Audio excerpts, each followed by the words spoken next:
सकते। पहले मैं आपको कुछ सेंटेंसेस बना के दिखाती हूँ, फिर आप अपने हिसाब से समझेंगे। जैसे सबसे फर्स्ट देखिए 2021 के पेपर में ये आया था 3.1 प्रश्न में, इसमें लिखा हुआ है कृपया इसे अत्यंत जरूरी समझे, है ना। ये आपको क्वेश्चन क्या दे रहा है, कृपया इसे अत्यंत जरूरी समझे। अब आपको जो है इसको क्या करना था भैया, हिंदी से जो है इंग्लिश में ट्रांसलेट करना था। क्या करना था, हिंदी से इंग्लिश में ट्रांसलेट करना था। तो यहाँ पर समझे का मतलब क्या होता है भैया, समझे को हम लेते हैं कंसीडर। समझे का जो मीनिंग निकलता है इंग्लिश में हम उसको क्या बोलते हैं भैया, कंसीडर कहते हैं। कृपया को हम प्लीज कह देते हैं, अत्यंत को हम वेरी कह देते हैं, और जरूरी को हम इंपॉर्टेंट कह देते हैं। तो हम इन चीजों का फंक्शन कैसे करेंगे आपको पता होगा, मैंने आपको एक इंपरेटिव सेंटेंस पढ़ाया था, है ना। तो उसमें हम क्या बोलते हैं, जब हम किसी को ऑर्डर कमांड या रिक्वेस्ट देते हैं, है ना, तो रिक्वेस्ट वाला वर्ड याद है। अब यहाँ पे क्या हो रहा है भाई, रिक्वेस्ट की जा रही है, तो हम सबसे पहले किसको रखते हैं भैया, सबसे पहले हम प्लीज या जो है प्लीज या काइंडली, जो भी हमारा वर्ड होता है, काइंडली भी यूज कर सकते हैं आप, प्लीज भी यूज कर सकते हैं, है ना। उसके बाद जो है, उसके बाद हम जो है वर्ब की फर्स्ट फॉर्म को रखते हैं, है ना। तो यहाँ पे हमने लिखा प्लीज, है ना। समझे का भाई, अब समझे जो है यहाँ पे मेन वर्ब है, जिसको हमने क्या बोला, कंसीडर। कंसीडर स्पेलिंग का भी भाई बहुत ध्यान रखिएगा, प्लीज कंसीडर किसको भैया, इसको, है ना। इट अत्यंत मतलब वेरी, जरूरी मतलब इंपॉर्टेंट।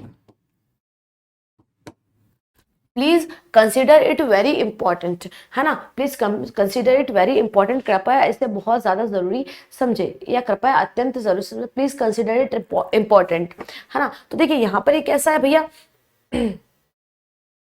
एक हमारे लिए इंपरेटिव सेंटेंस था जो क्या बोल रहा है, रिक्वेस्ट को दर्शा रहा है। तो हमको पता है कि जब भी हम रिक्वेस्ट को दर्शाएंगे तो हम क्या करेंगे, प्लीज या काइंडली के साथ, प्लीज या काइंडली के साथ वर्ब की फर्स्ट फॉर्म का यूज कर लेंगे, है ना। चलेगा। सेकंड वाला क्वेश्चन आपसे बोल रहा है आजकल भारत एक शक्तिशाली देश माना जाता है। ये प्रश्न आपको दिया गया था, है ना। तो आप क्या बोला था कि भाई इसको क्या करना है, इंग्लिश में ट्रांसलेट करना है। तो हम पहले इसकी वोकेबलरी को देख लेते हैं कि भाई इसमें क्वेश्चंस में क्या हमसे बन रहा है या नहीं बन रहा है। आजकल को हम क्या बोलते हैं भैया, नाउअडेज। तो हम इसको लिख लेंगे नाउअडेज, नाउअडेज, है ना, नाउअडेज। अब यहाँ पर जो है देखिए, जब भी आपको कोई ऐसा वर्ड दिया हो, आजकल, इन दिनों, है ना, ऐसा कोई भी वर्ड दिया हो, तो उसका इंग्लिश में ट्रांसलेशन जो बनता है उसको आप सबसे पहले लिखते हैं, है ना। उसके बाद सब्जेक्ट, यहाँ पर सब्जेक्ट क्या है हमारे लिए, इंडिया माना जाता है, मतलब भाई प्रेजेंट की बात कर रहा है। तो हम क्या लगाएंगे, इसका प्रयोग करेंगे। भाई हमने टेंस क्यों पढ़ा, हमने टेंस को इसीलिए तो पढ़ा था, है ना। क्या लगाएंगे भैया, हम इसका प्रयोग करेंगे। और माना जाता है को हम क्या बोलेंगे, कंसीडर्ड, है ना। इसके साथ हम क्या लगा देंगे, पैसिव वॉइस के चक्कर में वर्ब की थर्ड फॉर्म, कंसीडर्ड एक शक्तिशाली देश माना जाता है। भैया क्या माना जाता है भाई, एक शक्तिशाली देश। तो शक्तिशाली मतलब पावरफुल, एक का मतलब ए हमने लगाया पावरफुल के लिए, पावरफुल देश बोले तो कंट्री, ठीक है, क्या बनेगा, country. Nowadays, India is considered a powerful country. कैसा माना जाता है, एक शक्तिशाली देश माना जाता है। यथा शंशु, अब थर्ड वाला जो क्वेश्चन दिया है आपको, देखो ऐसे ही वन बाय वन बनेंगे, आपको धीरे धीरे थोड़ा सा समय लगेगा इस चीज में, है ना। बट जैसे जैसे आप पढ़ते जाएंगे वैसे वैसे आपको चीजें क्लियर होती जाएंगी। यथा संशोधित, है ना, यथा संशोधित। अब आपको यथा, जैसे हम बोलते हैं ना, एज एज ऐसा हुआ, है ना, as like as, she is looking as a animal, she is looking as animal, वो एक एनिमल की तरह दिख रही है, यथा, है ना। यथा को क्या कहा जाता है, एज कहा जाता है, एज से यूज किया जाता है। और संशोधित, संशोधित आपने संशोधित जो वर्ड है संशोधन से निकला है, किससे निकला है, संशोधन से, जिसे हम हिंदी में कहते हैं अमेंडमेंट, है ना। क्या कहते हैं बेटा, हम हिंदी में से अमेंडमेंट कहते हैं। तो हम इसे क्या कहेंगे भैया, यथा संशोधित को हम कहेंगे एज अमेंडेड। क्या कहेंगे, एज अमेंडेड। क्या कहा जाएगा इसे, एज अमेंडेड कहा जाएगा। अब यहाँ पे आपसे बोल रहा है मरता क्या ना करता, है ना। यहाँ पे क्वेश्चन क्या दे रहा है आपको, मरता क्या ना करता। ये आप जानते हैं हमारे हिंदी का एक मुहावरा है ना। मरता क्या ना करता हमारे हिंदी का एक मुहावरा है, तो इसको इंग्लिश में आपको डायरेक्टली ही याद रखना पड़ेगा, है ना। इसमें आप जो है कोई टेंस वेंस मत लगाइएगा। इसको कहा जाता है would have done anything for depression, desperation, sorry, would have done out of desperation.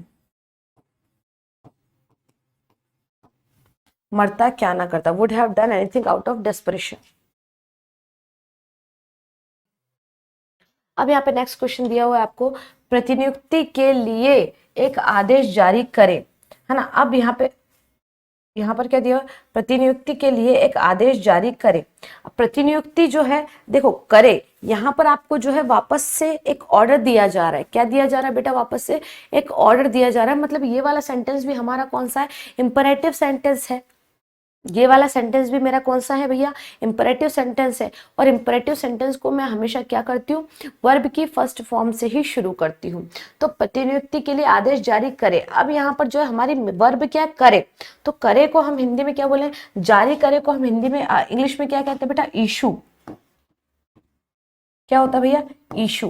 हम ऐसे बोलते हैं ना, issue a school leaving certificate, मेरे लिए जो है स्थानांतरण प्रमाण पत्र जारी करे, है ना। अब इशू करे क्या भैया, ऑर्डर। आदेश को हम क्या बोलेंगे, ऑर्डर, है ना। लेकिन उससे पहले हम लगाएंगे भाई article an, please issue an order. अब किस चीज के लिए ऑर्डर चाहिए आपको, प्रतिनियुक्ति। प्रतिनियुक्ति मतलब वापस से नियुक्ति, है ना। अब वापस से नियुक्ति, प्रतिनियुक्ति को इंग्लिश में क्या कहते हैं, तो भाई आपको ये चीजें तो याद रखनी पड़ेगी। प्रतिनियुक्ति को कहा जाता है डेप्यूटेशन। क्या कहा जाता है बेटा, डेप्यूटेशन, है ना। तो इशू एन ऑर्डर, किस चीज के लिए ऑर्डर दो भैया, फॉर, है ना, ऑर्डर फॉर। ऑर्डर के साथ प्रीपोजिशन कौन सी लगती है, फॉर डेप्यूटेशन। क्या कहेंगे आप, deputation. Issue an order for deputation. चलिए आगे चले। तो बेटा ये वाले जो क्वेश्चंस है वो कौन से, जो हमने हिंदी से क्या किए, इंग्लिश किए, हाँ, जो हमने हिंदी से इंग्लिश किए। लेकिन मैंने आपसे कहा था कि आपको दोनों तरीके से दे सकता है, वो हिंदी से इंग्लिश भी दे सकता है, वो इंग्लिश से हिंदी भी दे सकता है। तो अब यहाँ पर आपको जो नेक्स्ट देखिए, ये वाले कैसे बनाना है ये तो आपको समझ में आ गया। सबसे ज्यादा इंपॉर्टेंट हमारे लिए कौन सा होगा, इंपरेटिव सेंटेंस होगा। क्योंकि जब आप एक एडमिनिस्ट्रेटिव ऑफिसर बनते हैं तो आपको या तो क्या करना पड़ता है, कोई ऑर्डर देना पड़ता है, या अपने से जो सीनियर है उनसे क्या करनी पड़ती है भाई, रिक्वेस्ट करनी पड़ती है। तो दोनों चीजें आपको जो है ध्यान में रखनी है। आगे चलते हैं। अब यहाँ पे आपको जो प्रश्न दिए हुए हैं, आप देख रहे होंगे कि ये सारे के सारे कौन से भैया, इंग्लिश में दिए हुए हैं। और इंग्लिश में दिए हुए तो हमको इनको क्या करना पड़ेगा, हिंदी में ट्रांसलेट करना पड़ेगा। अभी आपसे क्या करवाया गया, अभी आपसे हिंदी से इंग्लिश करवाया गया। अब आपसे जो करवाया जा रहा है वो क्या करवाया जा रहा है, इंग्लिश से हिंदी करवाया जा रहा है। फर्स्ट आपको दिया हुआ है फॉर कंसिडरेशन। कंसिडर, अभी मैंने आपको यहाँ पर बताया था, कंसिडर का मतलब क्या होता है, समझ, सोच, विचार होता है कंसिडर का मतलब ना। तो फॉर कंसिडरेशन का मतलब ये होता है कि सोच विचार के लिए। फॉर का मतलब आप के लिए से निकालिए, तो फॉर कंसिडरेशन का मतलब क्या होगा, सोच विचार के लिए।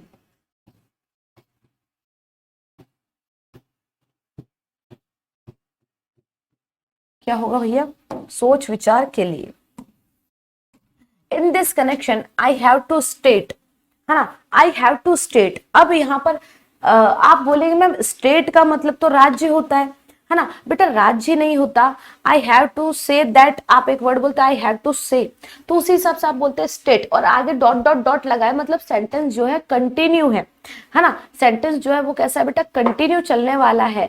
मतलब कि यहाँ पर स्टेट मतलब वो स्टेटमेंट देने वाला है ना। यहाँ पे स्टेट का मतलब जो है वो किसी भी राज्य से नहीं निकल रहा है। स्टेट राज्य कब होगा, जब वो कैसा यूज होगा, एज अ नाउन यूज होगा। लेकिन यहाँ पे एज अ नाउन नहीं बल्कि एज अ वर्ब इसको यूज किया जा रहा है। इस कारण से हम क्या बोलेंगे कि स्टेट का मतलब यहाँ पे राज्य ना होके क्या है, बताना चाह रहा है। तो इन दिस कनेक्शन, इसका तो मतलब आप समझ गए, इन, है ना, इस संबंध में, इस संबंध में आई हैव टू। अब यहाँ पे देखिए हैव टू आई है जो कि मॉडल वर्ब है, जिसको मैंने आपको पढ़ाया था, है ना। इसका मतलब क्या होगा, जब कोई एक्सटर्नल फोर्स होता है कि भाई मुझे ये करना ही पड़ेगा, तब हम क्या करते हैं भैया, हैव टू वर्ब का यूज करते हैं, है ना, हैव टू मॉडल का यूज करते हैं। तो इसका अर्थ क्या निकलेगा, इन this connection. In this connection को मैं क्या बोलूंगी, इस संबंध में, इस संबंध में, है ना, आई मुझे बताना होगा, बताना होगा। आई हैव टू स्टेट, मुझे बोलना होगा, मुझे बताना होगा, है ना। अब बोलना तो हम यहाँ पे नहीं लिखेंगे क्योंकि हम ऑफिशियल लैंग्वेज लिख रहे हैं, तो हम लोग क्या बोलेंगे, बताना होगा। चलिए नेक्स्ट आपसे बोल रहा है man made the town and God made village is a well known phrase. अब फ्रेज का मतलब क्या होता है भाई, कोई मुहावरा, लोकोक्ति आप कह दें, है ना, लोकोक्ति आप कह दें, मुहावरा आप कह दें, जो काफी ज्यादा बोला जाता है। लोकोक्ति ऐसे लिखते हैं ना भाई, मुझे ज्यादा अच्छी हिंदी लिखना नहीं आती, ठीक है। Man made the town, town and God made village. अब टाउन का मतलब भी आप कई बार गांव से समझते हैं, है ना, जो कि गलत है। टाउन का मतलब भी आप गांव से समझते हैं, जो कि गलत है। विलेज का मतलब गांव होता है, लेकिन टाउन का मतलब एक प्रकार से शहर होता है ना, जो कि किससे बड़ा होता है भाई, विलेज से बड़ा होता है। किससे बड़ा होता है, विलेज से बड़ा होता है। तो यहाँ पे मैन मेड द टाउन, मतलब मैन ने क्या बनाया भैया, town, and God made village, God ने, भगवान ने क्या बनाया, गांव, है ना। तो यहाँ पे आपसे क्या बोल रहा है कि जो आदमी है ना, पूरा इसका मीनिंग क्या निकलेगा, आदमी ने, ऐसा कहो, भगवान ने, भगवान ने क्या बनाया, भगवान ने गांव बनाया और आदमी ने, आदमी ने शहर बनाया, आदमी ने शहर बनाया, है ना। अब आपसे बोल रहा है is a well known phrase, एक बहुत वेल नोन मतलब जानी पहचानी, प्रसिद्ध, है ना, एक प्रसिद्ध, एक प्रसिद्ध लोकोक्ति है। ये होगा, भगवान ने गांव बनाया और आदमी ने शहर बनाया, एक प्रसिद्ध लोकोक्ति है।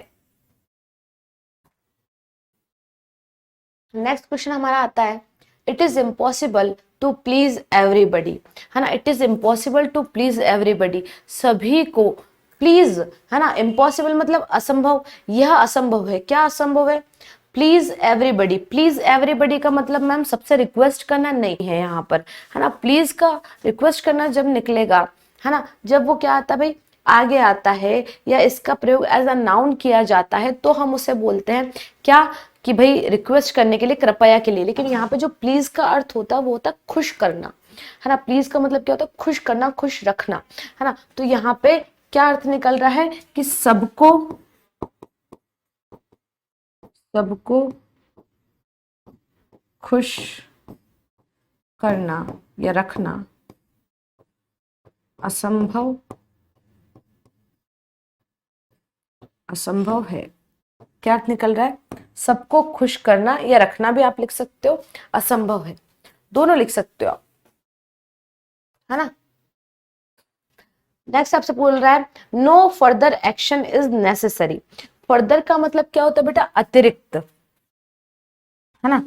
क्या है भैया, अतिरिक्त। फर्दर का मतलब होता है अतिरिक्त, जैसे हम बोलते हैं ना, he went to abroad for further studies, वो आगे की अतिरिक्त पढ़ाई के लिए जो है कहाँ गया भैया, अब्रॉड गया। अब्रॉड बोले तो कहाँ गया, विदेश गया। तो यहाँ पे बोल रहा है नो फर्दर, फर्दर मतलब अतिरिक्त, एक्शन मतलब कोई कार्य, है ना, एक्शन। अब आप चूंकि जो है एडमिनिस्ट्रेटिव सेंटेंसेस को बना रहे हैं, तो यहाँ पे एक्शन का आप अर्थ जो लेंगे वो किससे लेंगे भैया, कार्यवाही से लेंगे।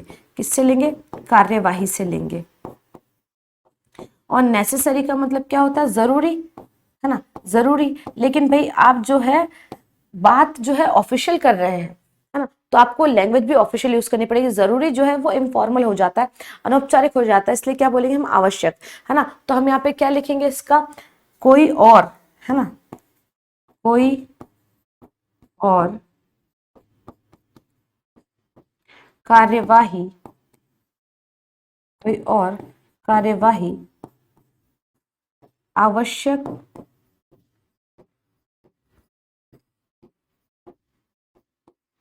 नहीं है, है ना। क्या अर्थ निकला इसका, कोई और कार्यवाही आवश्यक नहीं है। नहीं क्यों बोला, क्योंकि आगे क्या लिखा हुआ भैया, नो लिखा हुआ है, NO, नो। दैट्स वाई हमने क्या बोला, कोई आगे की कार्यवाही आवश्यक नहीं है, कोई और कार्यवाही, या आप यहाँ पे कोई अतिरिक्त कार्यवाही भी लिख सकते हैं, कोई दिक्कत नहीं है ना। आप चाहो तो यहाँ पे कोई अतिरिक्त लिख लो, मैंने और लिख दिया, बात सेम ही पड़ती है ना। जरूरी नहीं है, हमने क्यों नहीं लिखा, क्योंकि जरूरी जो है, देखो हमें शब्दों का चयन भी थोड़ा बहुत आना चाहिए। जरूरी जो वर्ड दिया है यहाँ पे, ये थोड़ा सा क्या हो जाता है, अनौपचारिक हो जाता है, इसलिए हम लोग क्या करते हैं, इसलिए हम लोग इसको यूज करना ठीक नहीं समझते। हमारा हिंदी का वर्ड है आवश्यक।